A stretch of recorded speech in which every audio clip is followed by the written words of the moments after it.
Hey guys, and welcome to another Interstellar Modeler. In this video, we're going to build the Narcissus from Alien.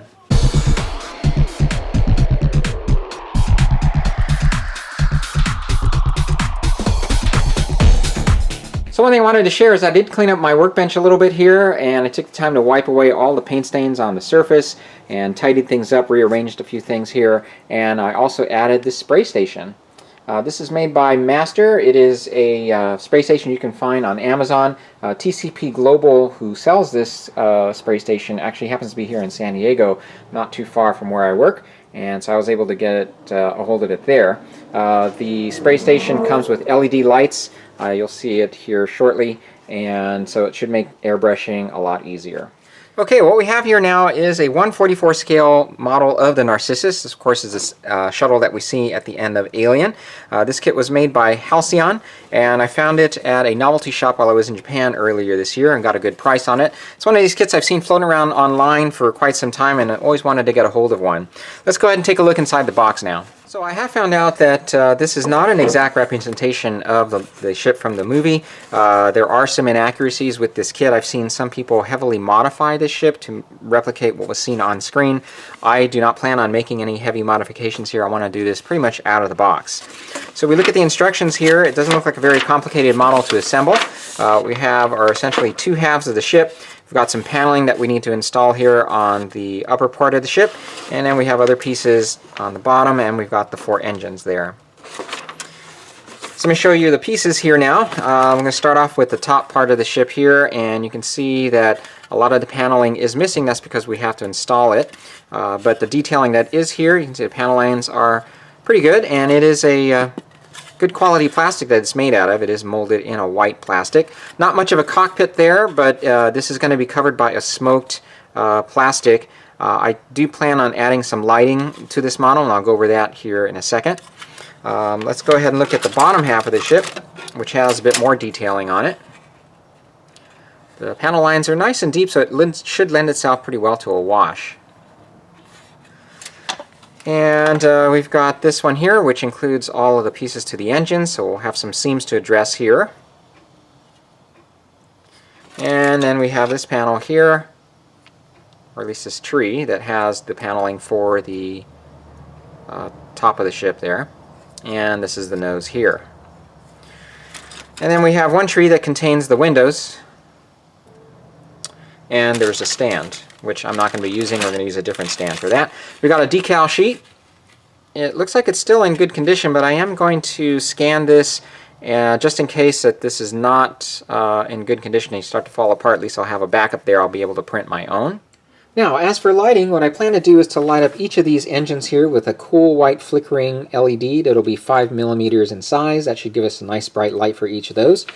And then I saw one gentleman who built this model with some blinking lights, one on each wing, and there was one here in the center, and I really like the way that looks, so I'm going to duplicate that.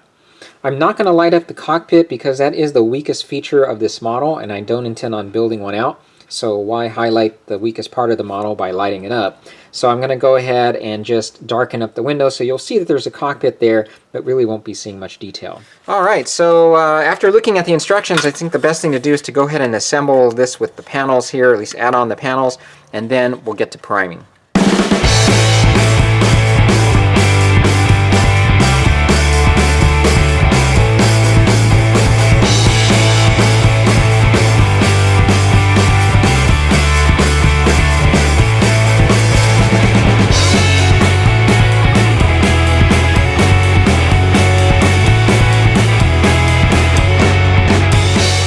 Alright, at this point I'm actually going to set the main body aside here because I want to start work on the engines. The engines are all going to be lit with a 3mm flickering LED, so I have 4 of these ready.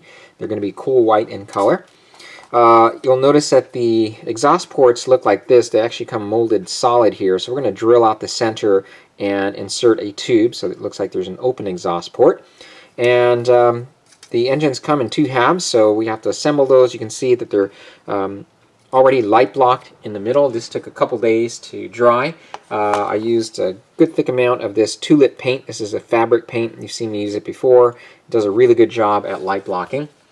And so while those were drying, that's why I wanted to start on some of the steps with the main body. So I use my Dremel here to create this opening, and the piece comes with this circular detailing here that's been molded into the plastic, so that's what I used as my guide. And it just so happens that the size of this hole accommodates a 9/12 inch plastic tubing that I have from Evergreen Scale Models, so that was very fortunate. And so it's going to slide in like this, and this is what it's going to look like on the outside. So that's the look I was after. Now the next thing to figure out was how to mount the LED. Now you could simply just slide the LED into the tube, but the problem with that is that it's just going to look like a light bulb that's floating inside there. So I wanted to somehow conceal that, and I was just trying to figure out different ways. My first idea was to try to fill the tube with canopy glue, but the problem with that is I couldn't get the canopy glue to settle at the proper depth. And what I didn't want to do was just cover the tube, because that just won't look right. I wanted to see some depth there. And so that's why I didn't think of covering this with clear styrene that I would sand over or pacify. And there's no way I could cut a circular piece of styrene that I could push inside there. So I came up with actually surrounding the LED with cotton.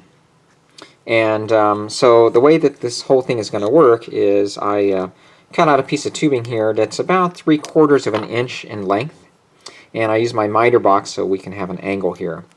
So we're going to mount it into our piece here. Alright, and then this is going to fit inside our housing, like so. So the LED is going to mount inside there, but it's going to be filled with cotton, so you won't really see the LED as easily. And then the wires are going to exit out of the piece here on the back side where I've created a hole. So let me go ahead and put this together, and I can show you the effect. So the two pieces will come together like this. And we've got those wires sliding out there at the back side. Alright, and let me go ahead and attach this to a battery temporarily here so I can show you the effect. And I'll turn off our overhead lighting here. And just bear with me because I'm holding this here by hand. But I think the effect looks pretty good. Alright, well, as you can see, I went ahead and light blocked the interior here, and after that I assembled all the engines together, and of course we had that seam to address, which was a challenge, although not impossible to do. What I found worked best was this Bondo glazing spot putty. This works really well to hide seams. I started out with using the Squadron putty, but you know what I like about the Bondo stuff is that it doesn't dry so quickly. It allows you at least to kind of shape it a little bit before it starts to set. So what I did, as you see here, was to mask off each of the sections I need to apply the putty to, and then I just applied it with a gloved hand and just swiped it across with my finger there to smooth it over, allow that to dry. And then I sanded it with a first 600 grit sandpaper and moved on to about a 1500 grit sandpaper, and did a pretty good job at hiding the seams there. And you'll notice there's a gap here because this piece doesn't fit as snug as it should here. So one way to cover these little gaps like this is to use this plastic putty. You just apply some here. And actually just take a wet Q-tip and wipe the excess away. And it covers that gap pretty well. Alright, well, just forgive the noise in the background. There's a dryer on there. But what I'm in the process of doing now is setting things up for the lighting. So as you can see, I've made some progress here. I've repainted the hull white, and we have the two halves here. I've already attached engines here, and I've not yet attached them on this side. But as you can see, the wiring comes through here. And now what I want to work on are the SMDs that are going to be blinking. So as I mentioned previously, I'm going to be attaching 3 SMDs here. These are all chip size SMDs that are hooked up to this board that will allow them to blink in sync. So we've got one here, which I've already drilled a hole out for, and then on the sides, I'll just put this together, you'll see that there's some molding there right here on the sides that I have to cut open. And as you can see, I've already started it on this side, and you can certainly do this with an X-Acto knife and a file, but I decided to speed things along a little bit by attaching a cutting tool now to my Dremel and just mounting it on this vise. And all I'm doing is I'm just carefully taking the piece and placing it right here where the cutting tool is and just cutting that shape out. Okay, so all our wiring is in place here now. We've got the circuit board attached this is the upper section of the ship now. We've got the wires here for our engines, and these two longer wires are the ones that connect to the blinking lights. So the SMDs are positioned here, and this is the bottom section now. We've cut open that area as well. Now once the ship is together, this is what's going to go over these areas, so I had to drill out a hole here to allow the light to shine through. So let me go ahead and turn on the blinking lights just to show you the effect. And got it hooked up temporarily to a battery. And they'll blink like that. On the top side of the ship, you'll see a blinking light up there as well. And again, this piece will mount on the outside like this, and you'll be able to see the blinking light through that piece. So we are getting into the home stretch here for this build, and what I have left now is just to do some finishing touches on the outside before we assemble everything. I have the stand now glued into place here. So once we get this together, then we'll start putting a wash to highlight all the details on the outside. So as you can see, I'm making some progress here. I've attached the nose to the ship now, and one common complaint are the gaps between the nose piece and the rest of the body. However, those can be filled in pretty easily with the same technique I've been using all along with that plastic putty applicator, and you just apply it all along those gaps there, wipe it away with a wet Q-tip, and as you can see, it fills those in pretty nicely. There are gaps along the bottom as well. I won't show you that right now, but I was able to fill those in the same way. Alright, well, before moving on to the wash, it's time to talk decals. This is the decal sheet that came with the model that I showed you at the beginning of the video. And as I mentioned, I was going to scan it in just in case, because this is an old decal sheet. I didn't want it to fall apart as I was applying the decals and end up with no decals. So I did some more research on the model, and these four patterns here are supposed to go onto these areas here. And what they represent is basically a striated type of detailing that I'm sure was not a decal on the model, but that are positioned here and here. And the problem with this is that the striations are much too pronounced and are too thick. So I went online to search for a striated pattern that was finer, and this is what I came up with. So what you see here is a duplicated decal sheet. What I did was I changed the marking here from this olive green to a gray, and then I took the striated pattern that I found and created a bunch of these, and what we have here are decals that are printed onto a clear decal sheet. So let's go ahead and start putting some of these decals on, and we'll see how it turns out. And by the way, if you are interested in this decal sheet, as usual, I always make these available to my subscribers. You just need to contact me via email at interstellarmodeler@gmail.com, and I'll get them over to you. I don't provide the actual printed decal sheet because I don't print decals, but I'll provide you with the JPEG that you can print onto decal paper yourself and create your own.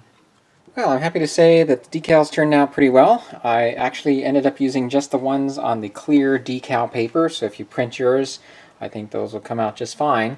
I was afraid that they might be a little bit too light when it comes to the lettering, but they actually turned out pretty well. Very happy also with the way that the grill patterns are appearing here on the model.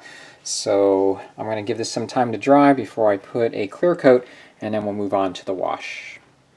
Okay, well, it's now time to finally apply a wash, and the wash we're going to be using here is the stuff from Vallejo. It's a gray wash. And I saw this at the model store. They have different shades. I decided to go with a gray because I don't want to darken the model too much. I've already tested it in one area and it looks pretty good, so it's a matter of just shaking this bottle up and applying it with your brush. Obviously the idea is to allow the pigment to seep into the panel lines.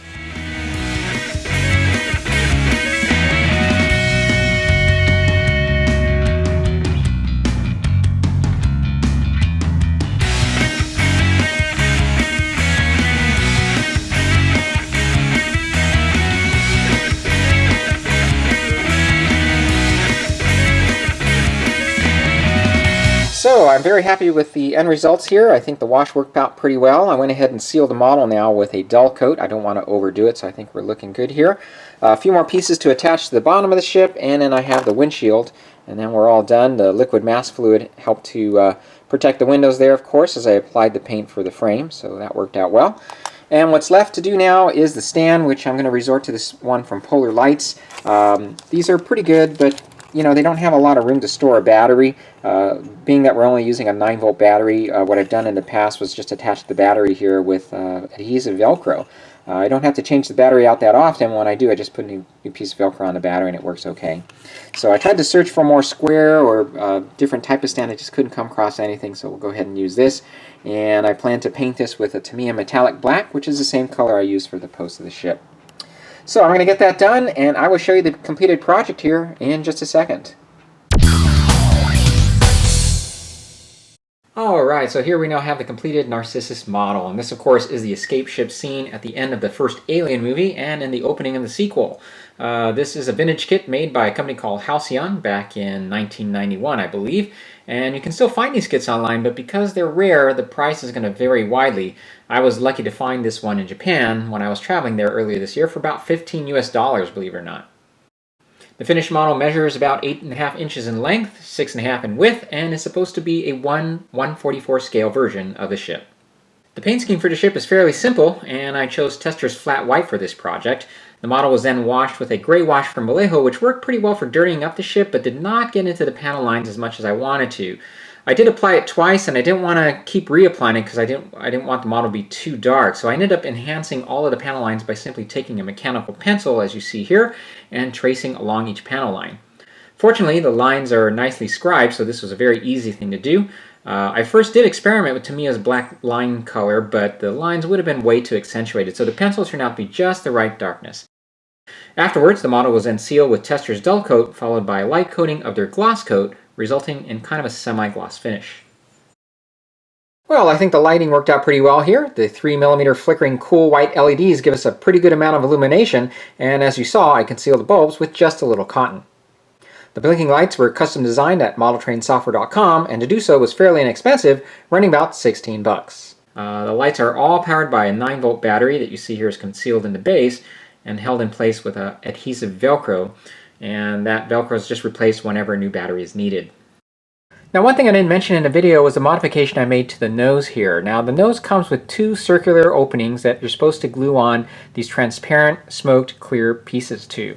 However, if you look at the studio model, you'll notice that there are 2 exhaust ports at the nose. So that's what I tried to duplicate here. I used a 1/4-inch tubing from Evergreen Scale Models, I trimmed it at this angle, and painted it with Vallejo's gunmetal. And as you saw in the video, I scanned the old decal sheet that came with the model and altered the color of the E1 lettering. I think the gray looks a lot better than the olive green that was seen in the original decal sheet. The rest of the decal markings are pretty much duplicates, of course with the exception of those seen at the engines. I designed those grills to replace the one that came with the original sheet. And again, I'm making this sheet available to any of my subscribers. Just email me at interstellarmodeler@gmail.com and I'll send you the JPEG, which you can then use to print your own on decal paper. Well, that's a wrap for this project and for 2018. I'll be building more in 2019 for sure. And as always, I want to thank you for watching and for your continued support and encouragement. I certainly appreciate all the kind comments that you guys leave. Have a great holiday season and a Happy New Year, everyone. Take care.